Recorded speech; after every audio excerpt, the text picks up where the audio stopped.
All right there. Hey there, hi there, ho there from Hong Kong. Oh, she's getting to be a beauty. That's a Canadian coming out, eh? Well, I've started to do, we've got sunshine, got some blue sky up there somewhere. A few weird clouds over there, but there's blue sky. I've taped off, I kind of ran out of 295 Silkaflex, the black, but I've got this first coat on. I've masked off, filled it. You hand sand. Anyway, I don't even know what time it is. A couple hours ago, I did this around this window, and I masked it off, and I've taped it. And it's already, just with the sunshine, it's already dry to the touch. It still has to cure all the way through 24 hours. But I'm going to start filling in here. But the old girl's going to have some scars. She's going to have some scars. But everybody loves scars on a lady. So then I'm going to have to take off the high points with hand sand, 80 grit. And once it's fully cured, varnish will stick right to it as well. So making it rain tight. I've got around some of these areas. I ran out of Silkaflex, so I can't do some of these. But I've got to grab a sand pan and go grab some more from up by the jetty. There's a supply shop up there. But as you can see, I'm making just a black frame because that wood is, I had to gouge into the wood to get out the silicone, however it's pronounced, caulking that they put in. So I got down to the wood, and I actually had to take some wood away to get that off because, again, nothing will stick to it. But and then I've scraped everything with this. So I mean, it's wood. The Silkaflex has wood to stick to. I've even made a thin line here, and again with my finger and with the putty knife, I've pressed in because there's a thin little crack.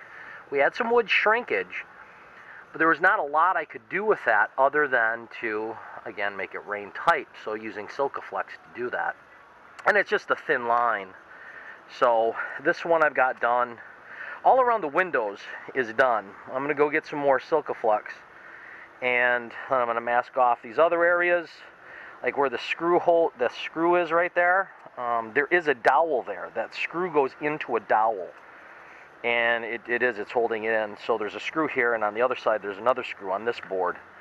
And that's what's kind of pulling it together tight. So I'm just going to leave that. Just mask a little round.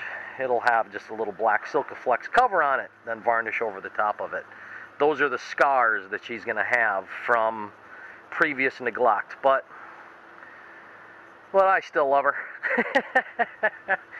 So we're moving forward with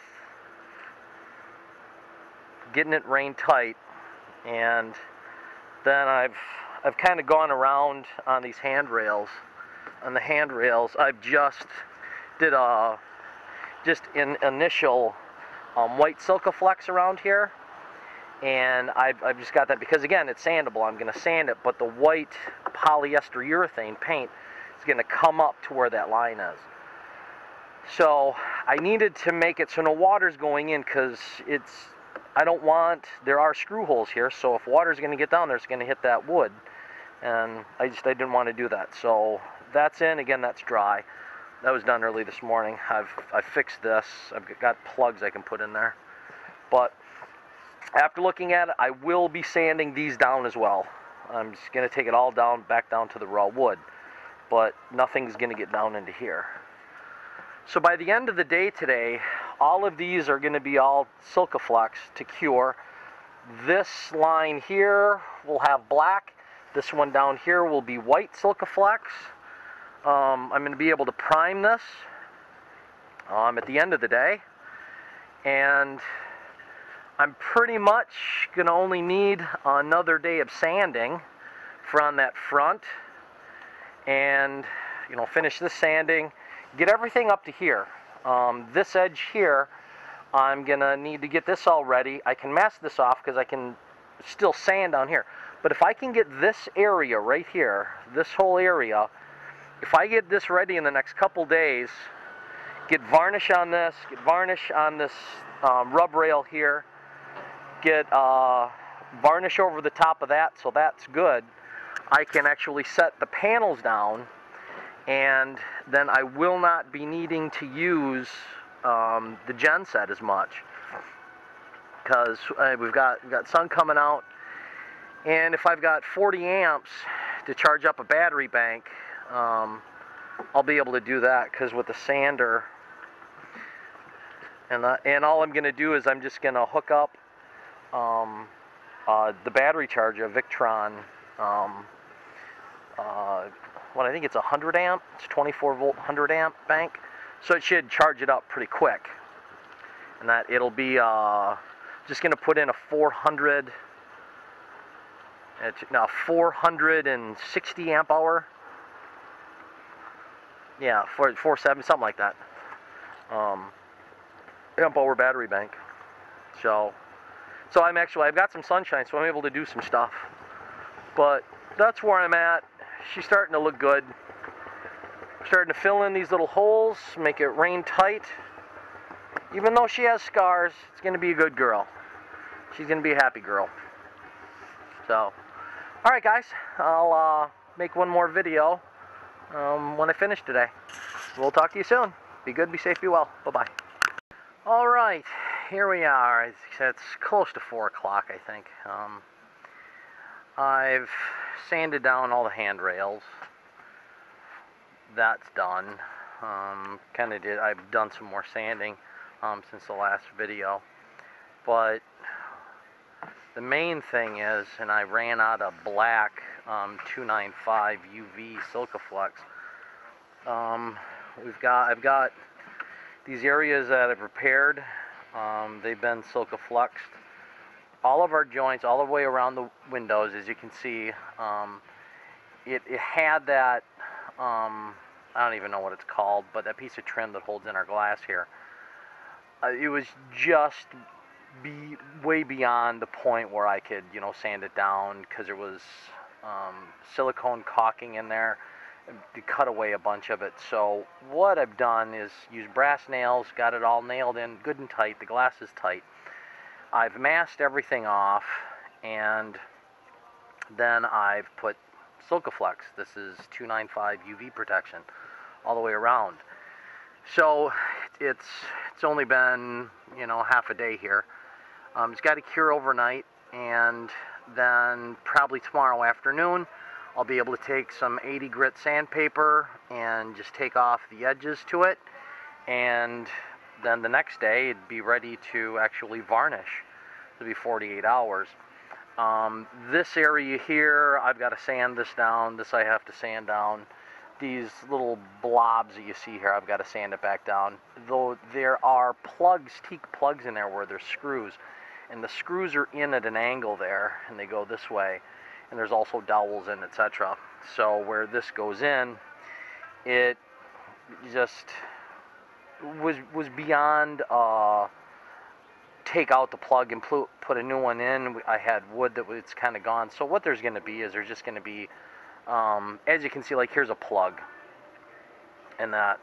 So you can see where the black is around it. You're just going to kind of see that, and it might get a little thicker, like where you got this little notch there. It'll be a little black, but there's not going to be any exposed screws. You can kind of see up on the top there where I really haven't had to touch that. Varnish is going to fill in very, very well. But it's got an 80 grit, and the more that I work with this wood, I'm going to keep it at an 80 grit. And when I put on my first coat of varnish, and that I'm going to thin it at probably about a 15%, so it soaks in and it just really grabs tight. I need that 80 grit for that varnish to just bite right into that wood. I want it to be held tight. Again, all of the oxidation is gone. There's a few little places of oxidation that I still have to go over, but I'll take care of that when I do the sanding off of the Silcaflex. But all the way the black, all the windows are done. At the top I've got to do some more 80 grit up here. I'm just going to keep it 80 grit, the whole thing. I'm not going to go at 150. like I would say if it had varnish on it like that. I would probably take a 150 and a scuff and then go over it and then keep wet sanding in between coats. But that's it. So now I've also got, as you can see here, I've got the white Silkaflex that's right here on this line. So I'm getting defined lines. As you can see, there's just the way the wood works though. But again, this is all a handcrafted boat and they tried to pound them out as fast as they could too, because they were just a party junk. You know, it's a commercial-based takeout tourists. But these are all down. I've still got to sand the edge where I mashed off the white Silkaflex here. Well, it's got a bunch of orange teak dust all over it, but I'm a lot closer than I was. Right now, because basically this is rain tight. So hopefully it doesn't rain until tomorrow. So at least we've got tomorrow morning. At least that way then all the Silkaflex. Well, right now it's got a good skin over the top of it. So, and I think the majority of it, 295 dries pretty quick. So, but where the white is, where the polyester urethane is going to be up on this top, I've got a good straight line. When I paint, it's going to go right up to the top of it. This will sand down, and again, that's right where this is. That's exactly where the polyester urethane is going to go across it as well. Then that way, where the seam is well protected, because again, this is where you're hanging on it. So if it were to get loose, the Silkaflex it holds really tight. I mean, it's almost like rubber when it's done, but it's not silicone. Silicone in boats do not work. Use them on a house, but never use them on your boat. Never use them on your boat on the sea. So, because it just separates. And again, here's where I had a whole bunch of problems here, but no, it looks good. Mashed off properly, and really can't tell that it was a mess. So we're getting there slowly but surely. Let's walk up over here. Kind of go over on this side. And now I still have to go over this side. And what I'm going to do is I'm going to use the grinder. I suppose I can come in and just kind of show you. But I've kind of based it at, I've got the 80 grit grinding discs that go with the grinder. I do have some hundreds, but I'm not going to use these. Here was my 40s, the 40 grit. Yeah, 40 grit. And that what I use to take off the varnish. But it's these 80 grits that I'm going to use, and not the dual action, but on the grinder. And I'll be able to go down with the 80 grit, because again, here I've got all the lines you can see from the 40 grit. So I just need to go get that off, get it smooth enough, and then I'll go down with the DA. And again, I'll be doing the same thing all the way down here. You can still see I still have some oxidation on that side. But on this side, it's got a crack in the wood here. Not sure why that has happened, but it's just, from the wood. But it starts back here, kind of has an arch. So I may reinforce on the inside, but again, Silkaflex will go in there, and I mean, it'll be rain tight. The other side is, this side of the port is just gorgeous. So I'll be able to get in, start taking care of this little stuff. But what I want to do, the goal here, again, is because I need to get the solar panels on so I can use the inverter.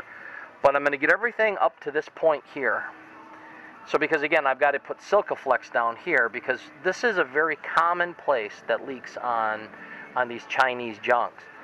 So it's always overlooked, and all of a sudden you start to get, when the rain comes in, it wants to run down, but water likes to crawl backwards, so when it's raining. So if you put in a nice bead of Silkaflex in there, mask it off, get the Silkaflex 295 in there, even though UV isn't touching it, but when the sun comes up, shines on it. So you still want to get that in there so the water will roll off once it comes here, and hopefully it drips down. But I'm going to get up to this point.